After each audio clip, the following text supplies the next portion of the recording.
Biryani biryani unlimited biryani কে খাবে চলে এসো তাড়াতাড়ি। কোথায় পাওয়া যাচ্ছে গো? কেন ঘরেতেই পাওয়া যাবে। ঘরেতে? হ্যাঁ তাহলে বানিয়ে ফেলো তাড়াতাড়ি। চলো চলো তাড়াতাড়ি বানিয়ে ফেলি আনলিমিটেড বিরিয়ানি। বিরিয়ানি বানানোর জন্য আমি এখানে 500 গ্রাম দেরাদুন রাইস নিয়ে নিয়েছি। খুব ভালো করে ধুয়ে নিতে হবে। এই রাইসের যে স্টার্চটা আছে সাদা অংশ, সেই সাদা পাউডারটা 2-3 বার জল পাল্টে পাল্টে ধুতে হবে।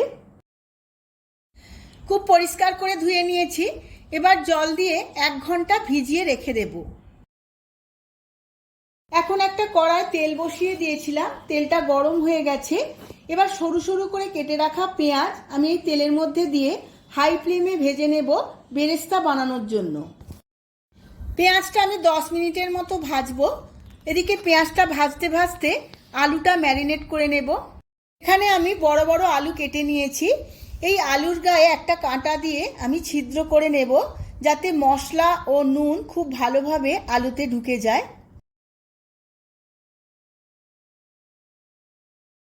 সমস্ত আলুগুলো ছিদ্র করা হয়ে গেছে। এবার এর মধ্যে দিয়ে দেব স্বাদ মতো নুন আর দেব কেশরী রং। নুন আর কেশরী রং খুব ভালো করে আলুর মধ্যে মাখিয়ে নিয়ে 10 মিনিট রেস্টে রেখে দিতে হবে। আলুটা ম্যারিনেট করতে করতে দেখুন বন্ধুরা, পেঁয়াজটা অনেকটাই ভাজা হয়ে গেছে। আরও একটু ভেজে নিতে হবে একদম ব্রাউন করে। ব্রাউন করে ভাজা হয়ে গেছে। এবার তেল ছেঁকে তুলে নেব। আলুগুলো 10 মিনিট রেস্টে রাখা হয়ে গেছে। এবার এই পেঁয়াজ ভাজার তেলে আলুগুলো রাঙা রাঙা করে ভেজে নেব। এবার গ্যাসের ফ্লেমটা লোতে রেখে আলুগুলো খুব ভালো করে উল্টে পাল্টে ভেজে নিতে হবে, যাতে 50% সেদ্ধ হয়ে যায়। এখন একটা পাত্রের মধ্যে 3 চামচ আদা রসুন বাটা নিয়ে নিয়েছি। এই আদা রসুনের মধ্যে দিয়ে দেব 1 কাপ জল।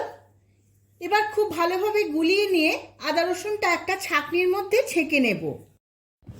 এই বিরিয়ানির মধ্যে আমি আদা রসুন বাটা ডাইরেক্ট ব্যবহার করব না, আমি ছেঁকে নিয়ে এই জলটা ব্যবহার করব, তাই আমি ছেঁকে নিচ্ছি। এবার আলুটা আমি দেখে নেব কতটা সেদ্ধ হলো বা ভাজা হলো। এবার উল্টে নেব সমস্ত আলুগুলো। এইভাবে উল্টে পাল্টে লাল লাল করে আলুগুলো ভেজে নিতে হবে। আলুগুলো সম্পূর্ণ ভাজা হয়ে গেছে। এবার তুলে নেব। ওই আলু ভাজার তেলের মধ্যে হাফ বেরেস্তাটা আমি দিয়ে দেব, আর দেব আদা রসুনের জল, যেটা আমি আদা রসুন থেকে ছেঁকে নিই। দেব কিছু রেগুলার মশলা, তার মধ্যে ধনের গুঁড়ো, জিরের গুঁড়ো, গোলমরিচের গুঁড়ো আর কাশ্মীরি লঙ্কার গুঁড়ো। সমস্ত মশলাগুলোই আমি 1 চামচ করে দিয়েছি। দিয়ে দেব বিরিয়ানির মশলা 2 চামচ।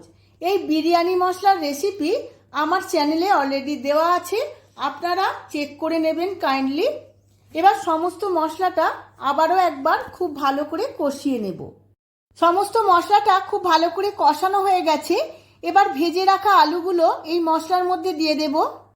এরপর দেব স্বাদ মতো নুন, আর দেব স্বাদের ব্যালেন্সের জন্য 1 চামচ চিনি, আর দেব 1 চামচ গোলাপ জল আর 1 চামচ কেওড়া জল।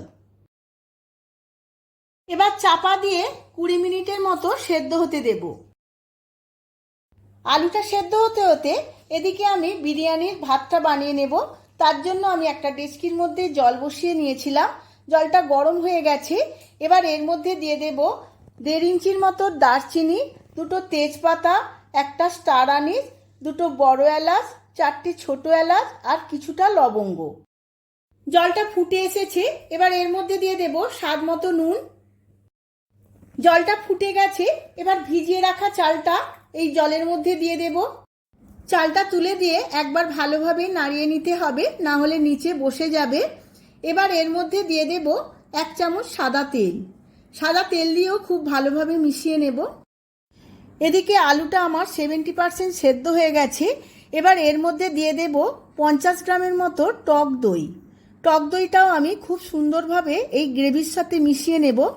টক দইটা খুব সুন্দরভাবে গ্রেভির সাথে মিশিয়ে নিয়েছি। এবার চাপা দিয়ে আরও 2-3 মিনিট রান্না করে নিতে হবে। আলুটা আমার সম্পূর্ণ রান্না হয়ে গেছে। এবার নামিয়ে রেখে দেব। এবার ভাতটা দেখে নেব। কতটা সেদ্ধ হয়েছে।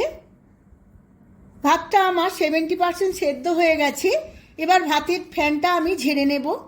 বিরিয়ানিটা দমে দেওয়ার জন্য একটা অন্য পাত্র নিয়ে নিয়েছি। প্রথমে এই পাত্রের মধ্যে রান্না করা আলুটা সবটাই দিয়ে দেব। এবার আলুর গ্রেভি এবং রোগানটা আমি ছাঁকনিতে করে ছেঁকে দিয়ে দেব। এবার এর মধ্যে দিয়ে দেব 1 চামচ বিরিয়ানি মশলা। যেহেতু গ্রেভির সাথে বিরিয়ানি মশলা দেওয়া ছিল, তাই এখন অল্প করেই দেব। এবার দিয়ে দেব সেদ্ধ করে রাখা ভাতটা। ওপর থেকে আমি অর্ধেক ভাত এর মধ্যে দিয়ে দেব। ভাতটা সমস্ত আলুর মধ্যে খুব ভালোভাবে ছড়িয়ে দিতে হবে। এবার এর মধ্যে আবারও দিয়ে দেব 1 চামচ বিরিয়ানির মশলা, আর দেব স্বাদ অনুসারে নুন, দেব স্বাদের ব্যালেন্সের জন্য অল্প একটু চিনি। 1 কাপ দুধের মধ্যে কিছুটা জাফরান আর কিছুটা কিশোরী রং আমি মিশিয়ে রেখেছিলাম। এর মধ্যে এবার দিয়ে দিলাম 1 চামচ গোলাপ জল, 1 চামচ কেওড়া জল, আর দেব 2-4 ড্রপস মিঠা আতর। এবার ওপর থেকে দিয়ে দেব সমস্ত দুধের মিশ্রণটা। এবার কিছুটা আলু বখরা নিয়ে নিয়েছিলাম, এইভাবে আমি দিয়ে দেব। এরপর দেব পেঁয়াজ বেরেস্তা, এইভাবে ছড়িয়ে দিয়ে দেব। এবার সিদ্ধ করে রাখা বাকি রাইসটা এর ওপরে সমানভাবে মিলে দেব। এবার এর ওপরে দিয়ে দেব কিছুটা পেঁয়াজ বেরেস্তা, আর দেব 1 চামচ বিরিয়ানির মশলা, আর দিয়ে দেব সামান্য একটু নুন। যেহেতু ভাতটা সেদ্ধ করার সময় আমি নুন দিয়েছিলাম, বা আলুটা রান্না করার সময় অল্প একটু নুন দিয়েছিলাম, তাই নুনটা আমি খুব অল্প পরিমাণেই দিলাম।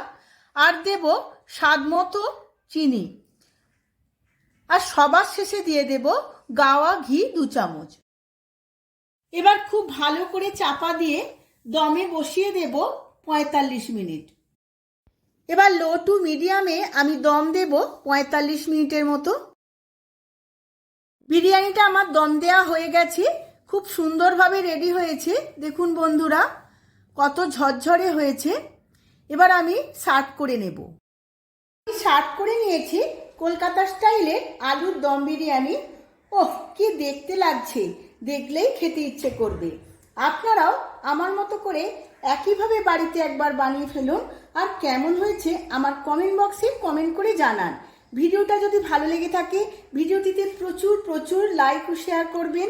আবার দেখা হবে অন্য একটি ভিডিওতে।